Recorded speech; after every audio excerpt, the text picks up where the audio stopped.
अजय साही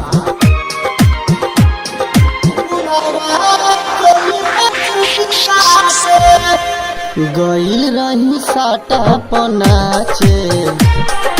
गईल रही साटा पनाचे बुढ़ावा छाती में चुटी काटे बुढ़ावा छाती में चुटी काटे गईल रही साटा पनाचे गईल रही साटा पनाचे बुढ़ावा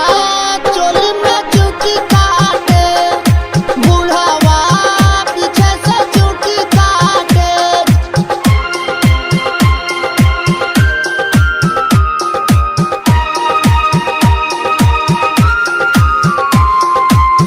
ऋषिराज रिकॉर्डिंग स्टूडियो सुमन बाजार।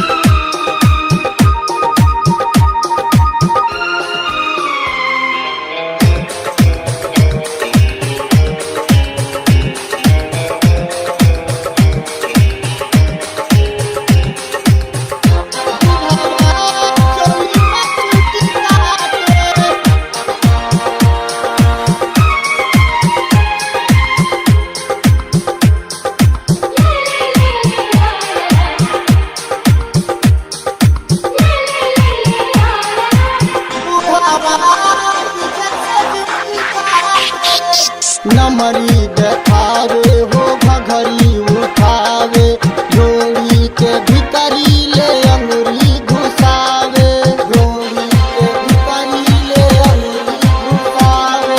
नमरी देखावे हो घघरी उठावे जोड़ी के भीतरी ले अंगुरी घुसावे हाँ देखे में ई जादो जी बाटे देखे में ही जादो जी बाटे जादो जी बाटे बुढ़ावा चोली में चुटी काटे बुढ़ावा पीछे से चुटी काटे देखे में ही जादो जी बाटे बुढ़ावा पीछे से चुटी काटे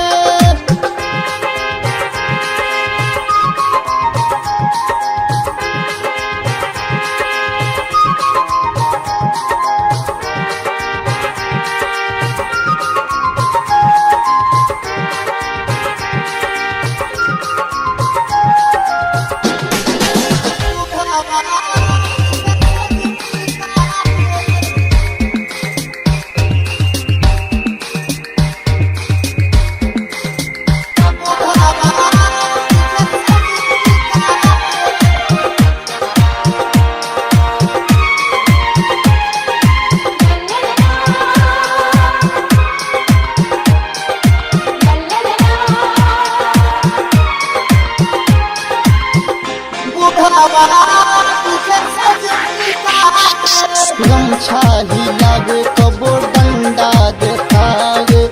ओके इशारा नियरा बोलावे ओके इशारा नियरा बोलावे गमछा हिलावे हो डंडा देखावे ओके इशारा नियरा बोलावे रहे मिलल ऐसन ना माथे रहे मिलल ऐसा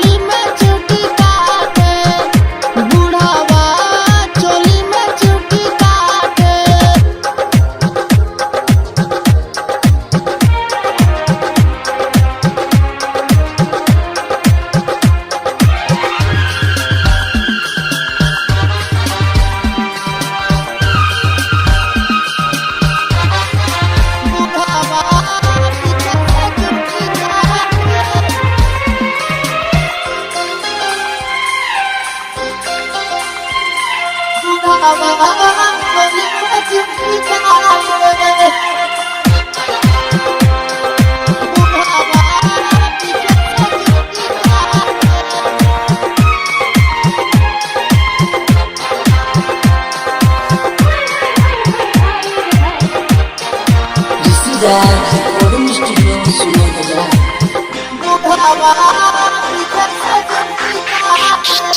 दीपू तिवारी पूछे नहीं हाल हो, आजकल के बुढ़ावा खोजे नया माल हो, खोजे नया माल हो।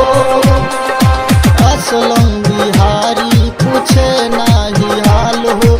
आजकल के बुढ़ावा खोजे नया माल हो। रजनीकांत रोहन